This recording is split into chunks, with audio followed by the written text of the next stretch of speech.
Good evening. This is All India Radio Kohima. I'm Jonas Yandan with Evening News. The headlines. Prime Minister Narendra Modi launches 5G test bed. Nagaland Police cautions public on online and mobile-based frauds. PHE Department clarifies on NLCPR water project under Chiephobozou block. And Longleng District Administration declares Tangha and Amosen villages as African Swine Fever infected zone. Now the news in detail. Prime Minister Narendra Modi today launched 5G test bed at Silver Jubilee celebration event of Telecom Regulatory Authority of India. He said this indigenous 5G test bed in the telecom sector is an important step in India's self-reliance. Modi said 5G technology is a huge opportunity for startups to grow and test their products. He said it is estimated that 5G telecom will contribute $450 billion in Indian economy in the next 1.5 decades. Modi said 5G will help in improving governance, ease of living, and ease of doing business in the country. Describing 2G era as the symbol of policy paralysis and corruption, Modi said the nation has moved transparently to 4G and now 5G. He said that the country should be able to launch 6G service by the end of this decade, as the task force has started working on it. Nagaland Police has cautioned the public on online and mobile-based frauds taking place in the state. The police in an advisory said that fraudsters are impersonating the political executives and senior government officials, including police of Nagaland, in WhatsApp and contacting officials or people known to them asking for assistance. The police said the modus operandi of the fraudsters are using black or fake SIM cards and using photograph of persons impersonated as WhatsApp profile picture. It said the fraudsters collects name and phone numbers of potential victims from websites and other social media accounts of the person impersonated and share link of Amazon Pay gifts cards to the victims, asking them to purchase the same and send the cards or the claim codes to the fraudster. The police further said the fraudsters will claim that they are out of town in a conference, meeting, or otherwise engaged for which they need the victims to make the purchase for them. The police also observed that fraudsters are impersonating people in other social media platforms, especially Facebook, using the same modus operandi with the motive of asking financial assistance and defrauding innocent victims. Nagaland Police therefore reiterated that one should not give or make any financial transactions to other people without ascertaining their identity. Public Health Engineering Department (PHED) has clarified that the implementation of the non-lapsable Central Pool of Resources project providing water supply to 24 villages under Chiephobozou Rural Development Block, Kohima, could not be completed due to the non-release of fund of 130.20 lakh rupees. The department said the project was sanctioned in 2010 with a total estimated cost of 2,626.41 lakh rupees covering 24 villages, out of which 9 villages were to be covered by pumping from the Vittoria source and the remaining 15 villages by independent sources. PHED said during the course of the implementation of the project, an amount of 130.20 lakh rupees was not released to the department, which affected the completion of the project. The department's inspection team reported that servicing and repair works such as power transformer, pipe joints in rising mains, checking of balancing reservoirs, and restoration of the gravity pipelines damaged during road construction. Servicing of pumps and motors need to be carried out to restore the pumping system.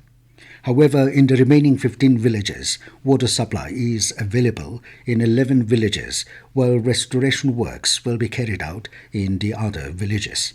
PHED said since the financial year 2019-20, it has been requesting the state government for the balance fund to complete the project but could not be provided, citing resource constraints. However, after concerted efforts by the department, the government during the current financial year 2022-23 has earmarked the fund under the state plan. PHED said with the earmarked fund, it plans to complete the incomplete works.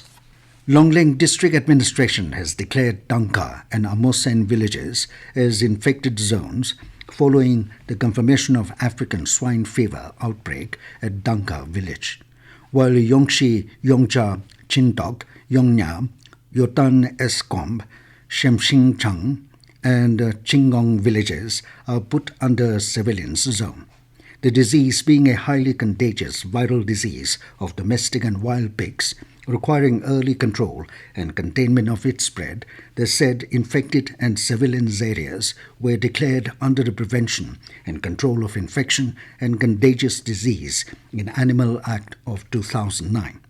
The district administration informed that the outbreak of African swine fever was reported at Tangha village on 24th April, and a confirmatory report of the same was received by the Chief Veterinary Officer Longleng on 11th of May.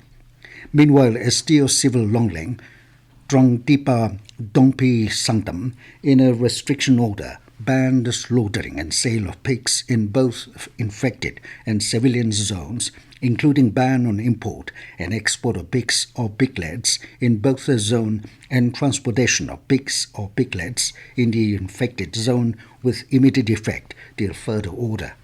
Sangdam further cautioned that anyone found in contravention of the order will be liable to be prosecuted under relevant provisions of law.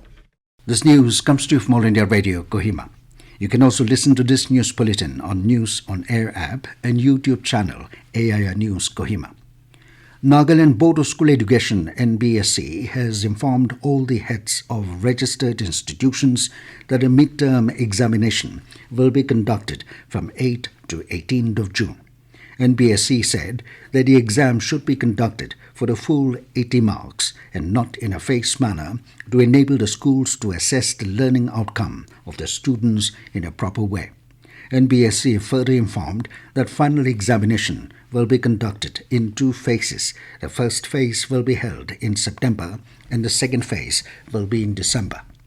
The monthly meeting of Kohima District Planning and Development Board, DPDB, was held under the newly appointed DPDB Chairman, MLA Kenizako Nakro, at Kohima today. Nakro said the task would be his first experience holding the public office and assured to deliver his best services as the chairman. He urged the members to contribute constructive criticism, suggestions and guidance for the welfare of the society and the development of the district, sharing concerns on the issues of unregulated cable lines, local taxis and mushrooming of business-oriented tuition centers in the town. Advisor Technical Education and Elections and former DPDB Chairman Meto Yoka hoped that the members would come out with new innovative ideas and address such issues. During the meeting, the House decided to recommend the upgradation of 10 NABIR at Zatima to the government for further necessary action. Tuensang District Planning and Development Board meeting was held today under the chairmanship of MLA Muting Yupa Sangtam at Tuensang.